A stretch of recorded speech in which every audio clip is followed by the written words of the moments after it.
Hello my Wolfpack and welcome to the RBL Week 1 Team Builder. This week we are versing Golden Foxeye and the Cleveland Bros. This is sand against sand, although it's better sand against worse stands in my scenario, because, or no, worse sand against better sand. Basically I've got the worst sand and he's got really good sand, and yeah, that makes him scary, honestly. So this team is kind of scary. For me specifically, because I have got a lot of ground type weaknesses. Actually, I'm full of ground type weakness, and he has got a lot of ground coverage. So he has got a Gigantamax Charizard, which you know, always fun to see. Excadrill, which is obviously a really good sand user, a fantastic sand user, and could definitely put some problems in my way. Snorlax, which is a really hard hitter and also a bulky, annoying thing. Heracross, which is a really frustrating one to deal with, really powerful. I think it's like base 130 attack, maybe 110 defense. I think 75 speed. I think, might be wrong with that, but I think that that's around the right place for his stats. Starmie, obviously strong special Pokemon. Cypher in itself is just really scary. Hippopotas is his way of setting up sand. I basically stole the Hippowdon from him. I'm pretty sure that I got that maybe like the round before he was going to pick it up is what I think it must have happened. But yeah, I took the Hippowdon, he took the Hippopotas. We've got Mamoswine, which obviously is very scary as well. Dracovish, which we know is just a really terrifying Pokemon in general. And then Galarian Rapidash. Galarian Rapidash obviously being a little less usable in this, but you know, definitely something that we're going to see happen. Yeah, so yeah, today I've got 6 sets. This is my first ever doubles match. I honestly don't know necessarily how I'm going to play this, but I've got a kind of team build with a few ideas of how I'm going to use synergy here. So first one I've got is Porygon 2 with Eviolite, obviously because it lives things. Foul Play, Thunderbolt, Tri-Attack, Trick Room. That's not right. I need to regen that because it's supposed to have Recover, not Thunderbolt. I've mistyped it. So Foul Play, Recover, Tri-Attack, and Trick Room. Let's actually change that. Recover as the ability. Now, I could have definitely gone for like Trace here for something like the Sand Rush, but I'm running Trick Room, so I don't want that. I'm hoping the download is going to be good because it's got quite a lot of mons that are physically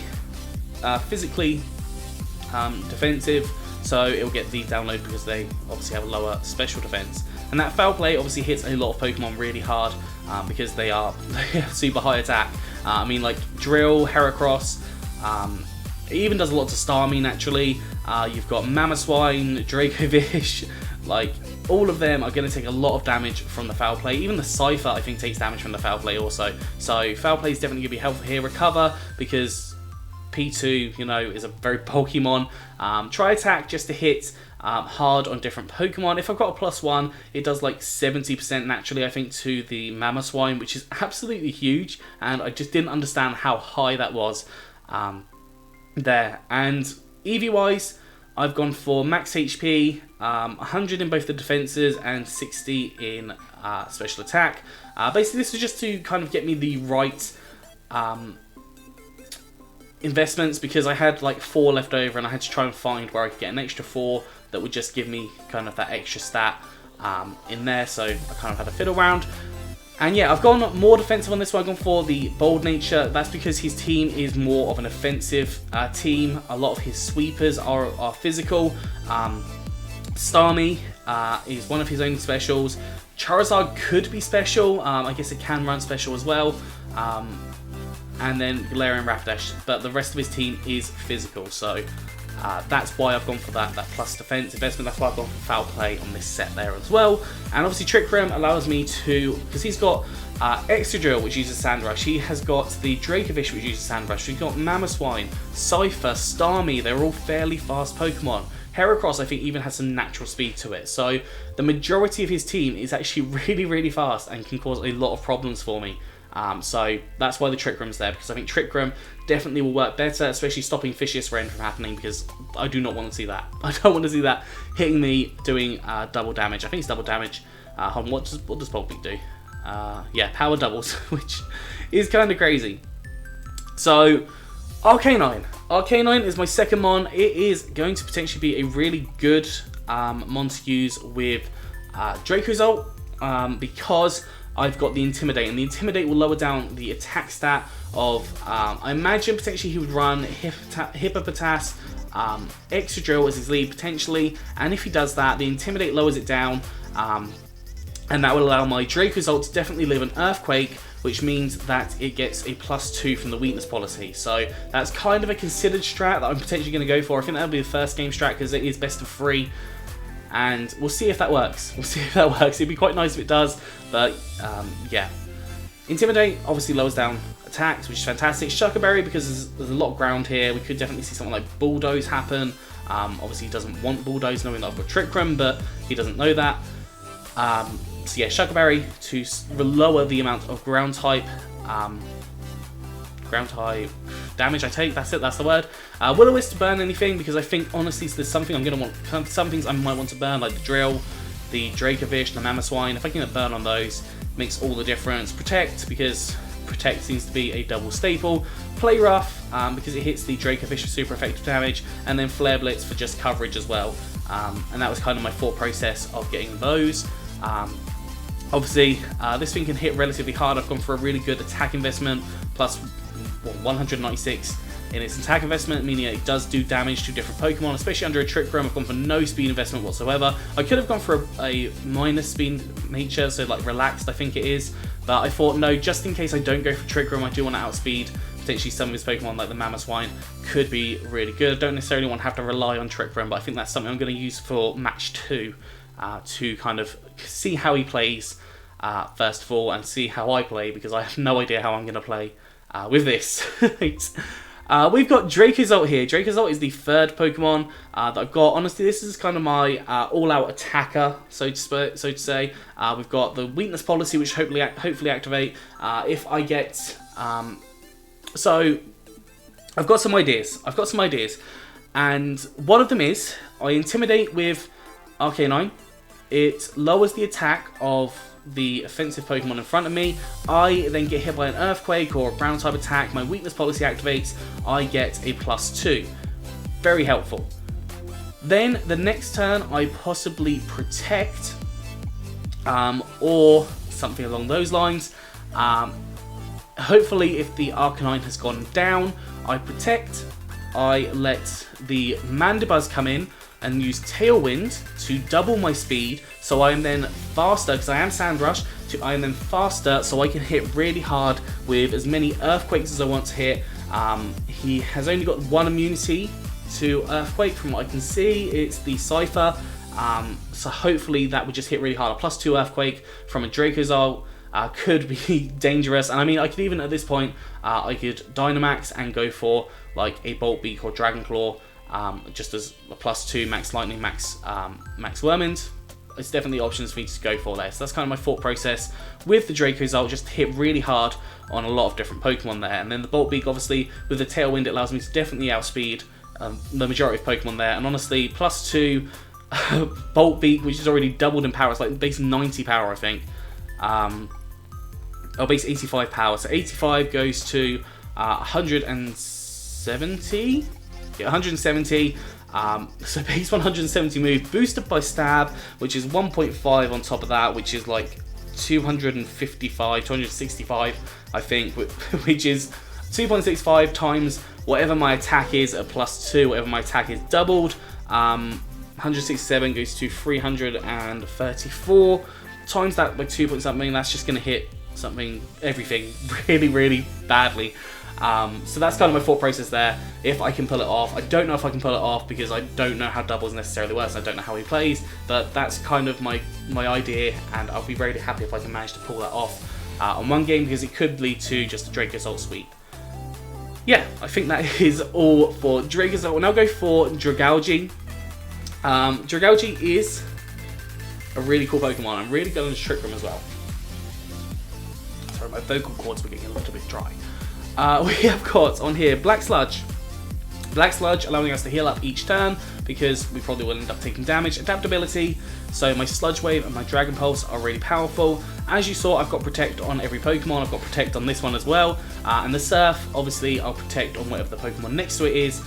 Use the Surf to hit really hard. Now obviously that hits the Mamoswine for super effective damage, the Hippopotas for super effective damage, the Excadrill, the Charizard for super effective damage. That's 4 of them that already hit super hard. And the Sludge Wave obviously hits the Rapidash for super effective damage. That's going to hit the Cypher really hard. That's going to hit the Starmie really hard as well.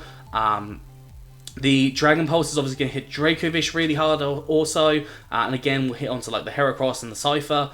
So yeah, honestly, Dragalge could definitely be a really good win con. I'd probably Dynamax for it, but also at the same time, Sludge Wave hits everything on the field and so does Surf, so I might not need to Dynamax it, I might just choose to Dynamax if I get myself into that situation. As well as like the Sludge Wave turns to Max Ooze, I can get a +1 in my special attack, which would be really cool for me in that scenario. I've gone for a Quiet Nature, so minus speed here. This just makes sure that I'm slower than Snorlax. I'm sure that Snorlax is going to have a ground type coverage move. I'm sure that all of his mons that can get it are going to have ground type coverage, because honestly, like, I'm weak to ground. I'm really weak to ground. Like, that's just a fact. But yeah, so this thing's just designed to hit both of the opponent's mons just really hard. And obviously I have to think through a lot of the strats, but I think this definitely could be another potential like sweeper mon that does a lot of damage to the opponent's team here. Did consider going Life Orb here, but I've already got Life Orb on another Pokemon, which I'll show you in just a minute. Next up, we have got Mandibuzz. Now, Mandibuzz is going to potentially do some help here, potentially do some different things. Foul Play obviously hits a lot of his team really hard. I have gone for Heat Wave because there was literally no point in me running a Flying type attack. The only thing that gets hit with the Flying type attack is the Heracross, which also gets hit with the Heat Wave, and that Heat Wave just has really good coverage for the majority of his team. Obviously, Dracovish is hit quite hard by the Foul Play, Starmie is hit really hard by the Foul Play, and they're basically the only two that, and even G-Max Charizard is probably hit quite hard by the Foul Play, but the rest of the team kind of is hit relatively hard by a Heat Wave as well, so that combination of moves I thought works really well. If I need to set up like the Sun instead of the Sand for whatever reason is going on, then potentially I can do that for a Dynamax if I need to. I've got Tailwind to double my speed of my team, Draco's Ult, that combination could work really nicely. Even Porygon 2, if I can get the right download, definitely could give me that. Not Dragalge, Arcanine could definitely benefit from the Tailwind, and Hippowdon also could possibly somehow benefit from the Tailwind as well. So that's definitely awesome. I've got Roost on here. Now Roost is obviously very dangerous to use because if he predicts that I go for Roost, I do take damage, but it does give me the ability to recover. And then Max HP, Max Defense, because he's got a really offensive team. And honestly, the Starmie, outside of Ice Beam, doesn't do too much to me. And I think realistically, the Starmie going for me is not too much of a concern. I'm not sure I'm going to see. I mean, we could see Starmie. We could definitely see Starmie. But with my team having 2 Electrics, a Dark type, maybe not. Maybe not. We'll see. We'll see. It could come for like the Dragalge to try and deal with that, and it's also really fast. So you know, it could definitely do some different things to my team. It's got Thunderbolt also. So yeah, it can hit me pretty hard. The last one I've got is the Hippowdon. Hippowdon is Sand Force. This is the only week I think I could run Hippowdon with Sand Force. Basically, this relies on him bringing the Hippopotas. If he doesn't bring the Hippopotas, we don't have as much use for Hippowdon, but Hippowdon is also very fat. And it's going to be able to live quite a few of those offensive hits, and also has Earthquake, which, whilst I am weak to Earthquake, he is also relatively weak to Earthquake. I've got Drill was obviously weak to it. We've got not the Dracovish. That's the only mon that's weak to it. But you know, we've got like other mons. It's a lot of mons it's neutral on. Heracross it's not, but yeah, Heracross is going to be a pain. We've got Rock Slide on there as well. If we're in Trick Room, we go for the Rock Slide. Obviously, there's a chance to get the flinches there as well, so that could work really nicely. I'm definitely thinking that Hippowdon is working much more nicer in a Trick Room scenario as opposed to a normal scenario. So I think the Tailwind is mostly for the Draco's Ult play. And this one's more designed for the Trick Room style team, but I'm trying to run like Trick Room and not Trick Room, and Might be getting myself a little bit crossed here, but you know, it definitely can work. I just need to be careful with what I'm playing and know what I'm playing. Rock Slide obviously hits the Charizard for 4 times damage as well, so that's going to be pretty huge. If I need Dynamax, I could definitely go and set up a Sandstorm myself, and that gives me the Sand Force ability on the Earthquake and the Rock Slide. Obviously at that point there probably would be Dynamax moves, but you know, I can hit really hard. The one thing that is concerning is getting out of Trick Room and Dracovish being there. That's just a big concern, and Mamoswine is also a big concern. So I just need to see what he's bringing in to kind of bring my team and adjust my team, not adjust my team, but like decide what members are going to be the best to bring in that scenario. So that is kind of what I thought there. Slack Off allows me to get some recovery because, yeah, that's really helpful. But yeah, that's kind of all I've really got for this. As you know, I'm new to doubles. This is the first time I've ever played any kind of competitive doubles. I've not done VVGC, I've not done kind of any of that before. So I guess we'll see what happens with Hippowdon. Not Hippowdon, with the Norfolk Need Arenas this week. This could definitely go really, really bad. It could go really, really well. I'm not betting on winning anything at all because honestly, like, yeah, I wouldn't be shocked if I lose. I wouldn't be shocked if I lose. If I win, I think I will definitely pull it out of somewhere that it shouldn't have been. So, you know, I'm going to try, I'm going to see, and hopefully by the end of the season we are going to see ourselves with at least 1 win. That's my aim for this season, just 1 win, and then I'll be happy. So, singular win will be happy days for me. But yeah, I'm going to finish off this video here. The battle will be out tomorrow, so please do check that out. But that's going to be all. Please do like, subscribe and comment. Let me know what you think of my team down below. Any recommendations. If you want to join my front office, also do say so and I will get in touch with you. But yeah, that is all for today. So I hope you had a good one and I will see you soon.